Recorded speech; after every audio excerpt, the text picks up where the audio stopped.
আসসালামু আলাইকুম। বিবিসি আন্তর্জাতিক বিশ্ব সংবাদে আপনাকে স্বাগত। শুরুতে সংবাদ শিরোনাম, পরে বিস্তারিত।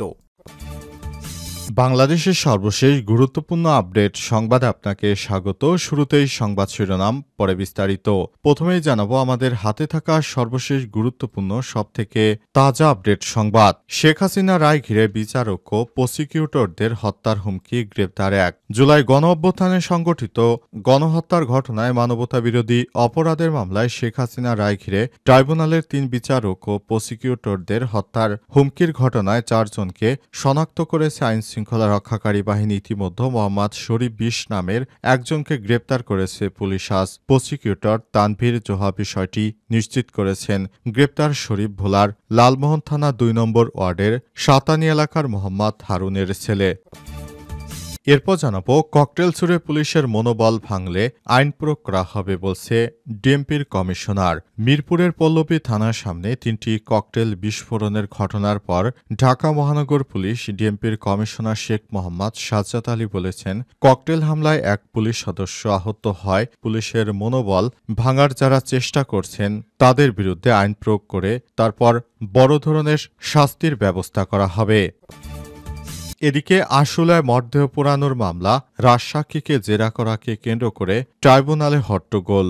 আশুলায় ৬ মরদেহ পোড়ানোর মামলায় রাজসাক্ষী হওয়া পুলিশের এসআই শেখ আফজালুল হককে জেরা করাকে কেন্দ্র করে আন্তর্জাতিক অপরাধ ট্রাইব্যুনালে হট্টগোলের ঘটনা ঘটেছে। আজ আসামিপক্ষ ও প্রসিকিউশনের মধ্যে এই হট্টগোলের পর প্রায় ১ ঘণ্টা ধরে বিচার কাজ বন্ধ রয়েছে।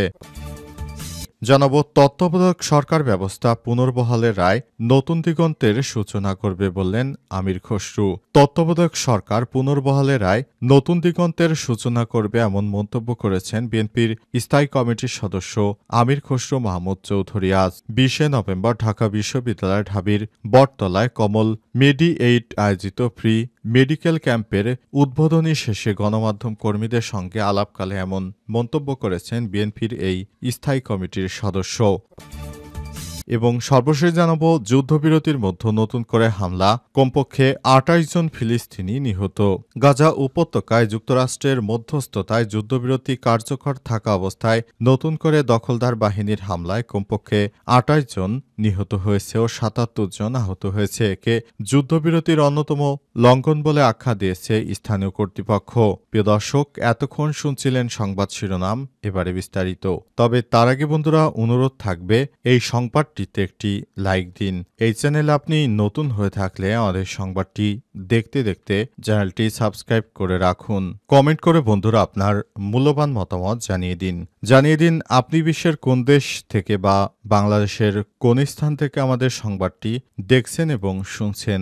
আর বন্ধুরা, সংবাদটি আপনার সোশ্যাল মিডিয়া ফেসবুকে শেয়ার করে বন্ধুদেরও দেখার সুযোগ করে দিন। গাজা যুদ্ধে আপনি যদি নিরীহ ফিলিস্তিনিদের ভালোবেসে থাকেন, কমেন্টে ইয়েস লিখে বিশ্ববাসীকে জানিয়ে দিন। এবারে বিস্তারিত। শেখ হাসিনা রায় ঘিরে বিচারক ও প্রসিকিউটরকে হত্যার হুমকি, গ্রেপ্তার এক। জুলাই গণঅভ্যুত্থানে সংগঠিত গণহত্যার ঘটনায় মানবতাবিরোধীর অপরাধের মামলায় শেখ হাসিনার রায় ঘিরে বিচারক ও প্রসিকিউটরদের হত্যার হুমকি দিয়েছে আওয়ামী লীগের এক সন্ত্রাসী। এরপর এই সন্ত্রাসীকে আটক করা হয়েছে।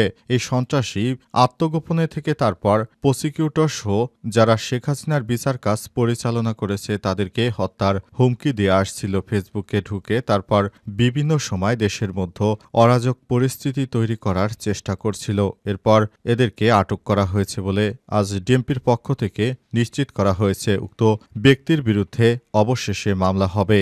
ভবিষ্যতে যেন এই ধরনের কোনো ঘটনা দেশের অভ্যন্তরে না ঘটে সে ব্যাপারে পুলিশের সদস্যরা দায়িত্বশীলভাবে আরও সতর্ক থাকার চেষ্টা করছে, যাতে করে দেশের অভ্যন্তরে আওয়ামী লীগের আর কোনো সন্ত্রাসী উৎপেতে থেকে দেশের ভিতরে অরাজক পরিস্থিতি তৈরি করার চেষ্টা যেন সফলভাবে করতে না পারে সে ব্যাপারে পুলিশ বদ্ধপরিকর। ইতিমধ্যেই এই দুষ্কৃতকারীকে আটকের পর তারপর জেলহাজতে প্রেরণের নির্দেশ দেওয়া হয়েছে। ইতিমধ্যে মোহাম্মদ শরীফ ২০ নামের একজনকে গ্রেপ্তারও করেছে পুলিশ। আজ প্রসিকিউটর তানভীর জোহা বিষয়টি নিশ্চিত করেছেন। গ্রেপ্তার শরীফ ভোলার লালমোহন থানার ২ নম্বর ওয়ার্ডের সাতানি এলাকার মোহাম্মদ হারুনের ছেলে।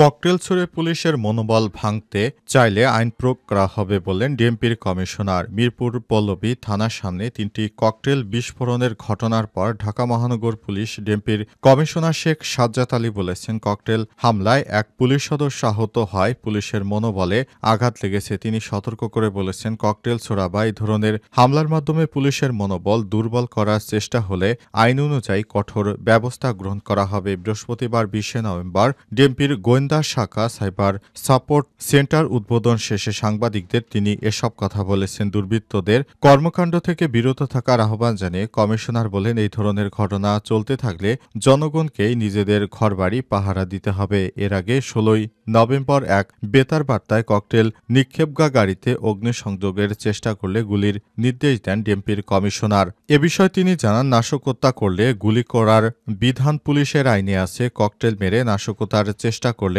আইনের কঠোর প্রয়োগের নির্দেশনা দেওয়া হয়েছে। তিনি আরও বলেছেন, যারা আওয়ামী দোসরেরা রয়েছে, যারা দেশের অভ্যন্তরে বসে এই ধরনের কর্মকাণ্ড পরিচালিত করতে চায়, তাদের বিরুদ্ধে আমাদের স্পষ্ট নির্দেশনা, তাদেরকে কোনোভাবেই ছাড় নয়। এই দুষ্কৃতকারীদের বিরুদ্ধে আইনের সর্বোচ্চ প্রয়োগ করতে হবে। তিনি বলেন, যে বা যারা বাসে আগুন দিতে আসবে, এসব সন্ত্রাসীদের সাথে সাথে গুলি করে দিতে হবে। তা না হলে এরা থামবে না। এরা দুষ্কৃতকারীরা অল্প কিছু টাকার বিনিময়ে বিদেশে সন্ত্রাসী গ্রুপের দ্বারা তারা এই ধরনের ঘটনা ঘটাচ্ছে। এদের ব্যাপারে আইনশৃঙ্খলা রক্ষাকারী বাহিনী কঠোর অবস্থানে রয়েছে, যাতে করে ভবিষ্যতে আর দেশের অভ্যন্তরে এই ধরনের কোনো ঘটনা না ঘটে, সেজন্য চোখ কান খোলা রাখার নির্দেশ দিয়েছেন ডিএমপির কমিশনার শেখ সাজ্জাদ আলী। তিনি আরও বলেছেন, যেন ভবিষ্যতের বাংলাদেশ বিনির্মাণে কেউ বাধা হতে না পারে, সেজন্য আমাদের সবাইকে সর্বোচ্চ সতর্ক অবস্থানে থাকতে হবে, যাতে করে এই ধরনের নাশকতাকারীরা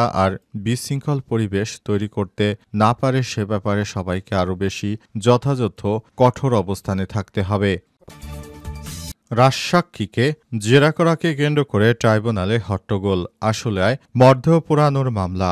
আশুলিয়ায় ৬ মরদেহ পোড়ানোর মামলায় রাজসাক্ষী হওয়া এসআই শেখ আফজালুল হককে জেরা করাকে কেন্দ্র করে আন্তর্জাতিক অপরাধ ট্রাইব্যুনালে হট্টগোলের ঘটনা ঘটেছে। বৃহস্পতিবার ২০ নভেম্বর আসামিপক্ষ ও প্রসিকিউশনের মধ্যে এই হট্টগোলের পর প্রায় ১ ঘণ্টা ধরে বিচার কাজ বন্ধ রয়েছে। এদিন সকালে রাজসাক্ষী হিসেবে আফজালুলের দেয়া সাক্ষ্যের উপর জেরা করাকে কেন্দ্র করে আসামিপক্ষ ও প্রসিকিউটরের মধ্যে হট্টগোল শুরু হয়। পরে এর জেরে বিচার কাজ বন্ধ রাখা হয়। প্রসিকিউটর মিজানুল ইসলাম এর অভিযোগ, বিচারকে বাধাগ্রস্ত করতেই আসামিপক্ষ এমনটা করছে।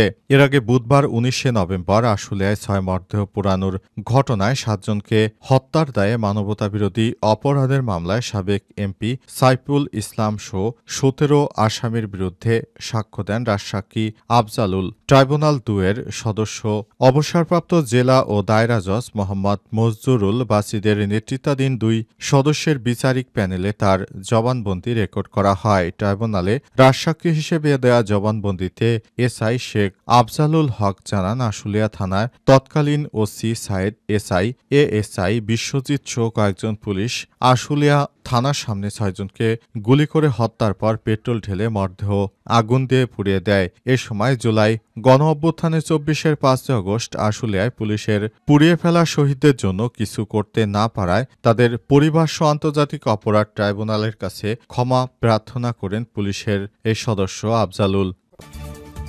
তত্ত্বাবধায়ক সরকার পুনর্বহালের রায় নতুন দিগন্তের উন্মোচন করবে বললেন আমির খসরু। তত্ত্বাবধায়ক সরকার পুনর্বহালের রায় নতুন দিগন্তের সূচনা করবে বলে মন্তব্য করেছেন বিএনপির স্থায়ী কমিটির সদস্য আমির খসরু মাহমুদ চৌধুরী। আজ ঢাকা বিশ্ববিদ্যালয় ঢাবি বটতলায় কমল মেডি-8 আয়োজিত ফ্রি মেডিকেল ক্যাম্পের উদ্বোধনী শেষে গণমাধ্যম কর্মীদের সঙ্গে আলাপকালে এমন মন্তব্য করেছেন তিনি। আমির খসরু বলেছেন, তত্ত্বাবধায়ক সরকার পুনর্বহালের রায় নতুন দিগন্তের সূচনা করবে। বিএনপির দীর্ঘদিনের আন্দোলন এর মাধ্যমে সফলতা পেয়েছে। অনির্বাচিত সরকারের অধীনে দেশ কতটা পেছাতে পারে সেটি মানুষ দেখেছে। জনগণের রায় নিয়ে কাজ করতে যতটা সহজ হয় সেটি অনির্বাচিত সরকারের দ্বারা হয় না। বিএনপি বিএনপির স্থায়ী কমিটির সদস্য আরও বলেছেন, তত্ত্বাবধায়ক সরকার ফেরত এসেছে, তবে এটি কিভাবে গঠন হবে তা নিয়ে আলোচনা হবে। এ সময় বিএনপি থেকে বের হয়ে যদি কেউ অন্য দলে নির্বাচন করে এর দায় বিএনপি নেবে না বলে মন্তব্য করেছেন আমির খসরু মাহমুদ চৌধুরী। উল্লেখ্য, সংবিধানের 13 সংশোধনী বৈধ উল্লেখ করে নির্বাচন চলাকালীন তত্ত্বাবধায়ক সরকার ব্যবস্থা বহাল রেখে রায় দিয়েছে আপিল বিভাগ। বৃহস্পতিবার প্রধান বিচারপতি ড. সৈয়দ রেফাত আহমেদের নেতৃত্বে 7 বিচারপতির পূর্ণাঙ্গ আপিল বেঞ্চ এই রায় দেন। আপিল বিভাগের রায়ে বলা হয়েছে, চতুর্থদশ জাতীয় সংসদ নির্বাচন থেকে তত্ত্বাবধায়ক সরকার ব্যবস্থা কার্যকর হবে, তবে আসন্ন 13 জাতীয় সংসদ নির্বাচন অনুষ্ঠিত হবে বর্তমান অন্তর্বর্তীকালীন সরকারের অধীনে। এখন আর তত্ত্বাবধায়ক সরকার দেওয়ার কোনো সুযোগ নেই। বিএনপি যতই তত্ত্বাবধায়ক করুক না কেন, আসলে এখন আর তত্ত্বাবধায়ক হবে না।